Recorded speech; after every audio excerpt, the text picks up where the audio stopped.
Bonjour à tous, bienvenue dans le mot en plus pour la conception.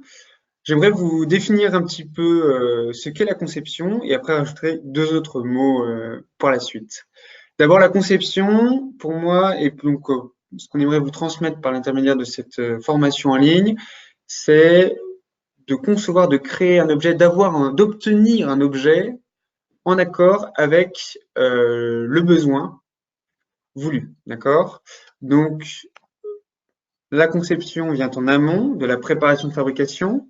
Cette préparation de fabrication, nous avons donc la mise en place de la recette, vitesse, température d'impression, aussi le positionnement de la pièce, la mise en place de supports ou non sur la pièce. Une fois cette préparation de fabrication finie, on envoie la pièce à la fabrication, impression de la pièce couche par couche, en FDM donc. Une fois que l'impression est terminée, récupération de la pièce durant le post-traitement. On a donc enlèvement de la pièce du plateau. On retire les supports si besoin, mais aussi usinage de la pièce par la suite, ou alors mise en place de couleurs, mise en place de traitement de surface, suivant l'application voulue de cette pièce-là. On a donc toutes ces étapes. Revenons donc à l'étape primaire, la première étape de conception. Cette partie-là, j'aimerais vous définir donc trois modes d'obtention de cette conception, de cette pièce originale par rapport aux besoins.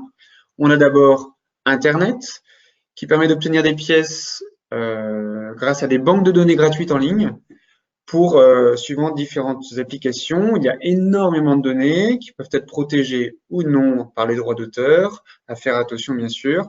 Cette solution est en général favorisée par les gens venant d'obtenir une technologie chez eux et désirant imprimer des pièces rapidement, suivant des besoins plutôt généraux. Par contre, si jamais on veut obtenir des besoins plus particuliers, à ce moment-là, il est préférable de passer par la conception grâce à des logiciels de conception, tels Fusion 360, qui permettent de créer des volumes, suivant l'application donnée évidemment, avec des cotations pour respecter exactement votre besoin. Ces formes peuvent être très complexes. La troisième solution pour obtenir une pièce est une solution par l'intermédiaire d'un outil qui s'appelle le scanner 3D, qui permet donc de partir d'une pièce existante physiquement devant ses yeux et grâce à un outil de scanner finalement cette pièce, non pas en 2 dimensions, mais en 3 dimensions pour obtenir une pièce finale. Cette solution est de plus en plus utilisée dans le domaine de l'impression 3D car elle permet de partir de pièces avec de très grosses complexités de surface et de les obtenir finalement par impression 3D et grâce justement aux avantages de cette technologie-là. Trois moyens d'obtention de pièces grâce à l'impression 3D. Voilà pour le premier mot. Le deuxième mot, parlons maintenant de la conception. Et j'aimerais faire un petit focus sur les angles d'impression. Pourquoi est-ce qu'on a 40 ou 45 degrés d'angle conseillé en général pour maximal d'une pièce avant qu'on doive mettre du support dessus pour la soutenir. Petit rappel pour vous, on a ici une pièce à ma gauche, le fichier original qui est ensuite découpé couche par un logiciel. Chaque couche est un programme donc 2D et ensuite ces programmes sont envoyés et la machine va imprimer ces pièces couche par couche en déposant un liant de plastique fondu. Si on fait un petit zoom, on peut voir donc à droite ici que les couches sont bien verticales, donc elles se superposent sans problème. Par contre, le problème va venir quand on va avoir un angle ici par rapport à l'horizontale. Cet angle, que va-t-il se passer? On va donc poser couche par couche d'un filament fondu, sauf que les filaments vont à chaque fois dépasser par rapport à la couche inférieure. Ce qui a été validé finalement, suivant les tests, on remarque qu'autour des 40-45 degrés, le filament, même s'il dépasse, reste de bonne qualité, c'est-à-dire qu'il ne s'écroule pas. Par contre, si on est en dessous des 40 degrés, que va-t-il se passer? C'est que le filament va dépasser davantage par rapport au filament du dessous, à l'étage du dessous. Et donc, ce dépassement va être tellement long qu'il va s'écrouler. On va voir des espèces de boursouflures qui vont se créer et donc créer un état de surface de très mauvaise qualité. Il faut donc bien se rendre compte de cette application-là et y penser dès la conception. pour potentiellement rajouter des angles, optimiser des formes, afin d'éviter la mise en place d'échafaudages ou de supports qui prendra du temps à être enlevé.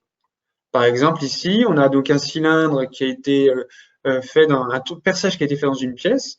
Si jamais la contrainte n'est pas d'avoir un perçage rond, mais simplement un trou dans la pièce, pour le passage par exemple d'un liquide ou simplement pour alléger la pièce, ce qu'il peut être fait pour éviter d'avoir un support, si jamais ce cylindre est plus de 10 mm, on a donc un risque d'écroulement sur le dessus.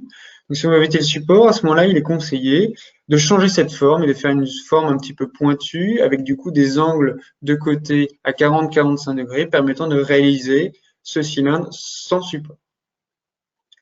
Dernier petit point, le guide de conception, on vous en a parlé pendant cette formation, on vous donne des informations dessus. Est-ce une vérité absolue? Ce guide de conception vous aidera pour obtenir une pièce adéquate, pour obtenir une pièce acceptable pour vos premières impressions. Par contre, tous les éléments, toutes les valeurs qu'on vous a données dépendent de 3 gros facteurs. Ces 3 gros facteurs sont les suivants. Nous avons tout d'abord le facteur des matériaux utilisés. Des matériaux, on peut avoir du PLA, de l'ABS. On a aussi le facteur de la recette d'impression pour le matériau utilisé. Cette recette, c'est quoi? C'est la vitesse d'impression, la température. Donc, tous les petits paramètres qui permettent d'optimiser l'impression de cette pièce-là. Et enfin, le matériel utilisé, c'est donc la qualité de la machine d'impression 3D que vous aurez acheté. D'accord? Avec aussi le type de buse utilisé, le type de plateau chauffant, est-ce qu'on a une enceinte chauffante? Tous ces paramètres vont impacter finalement la qualité finale de votre pièce et donc la précision du rendu de votre pièce. À vous, du coup, la recommandation qu'on peut vous faire, c'est de créer un document qui va donc tracer un petit peu l'évolution de ces paramètres-là par rapport aux applications voulues pour vous permettre, suivant l'application que vous recevrez, de revenir à la bonne recette pour tout de suite obtenir une pièce validée. C'était les 3 mots. À bientôt pour une future vidéo.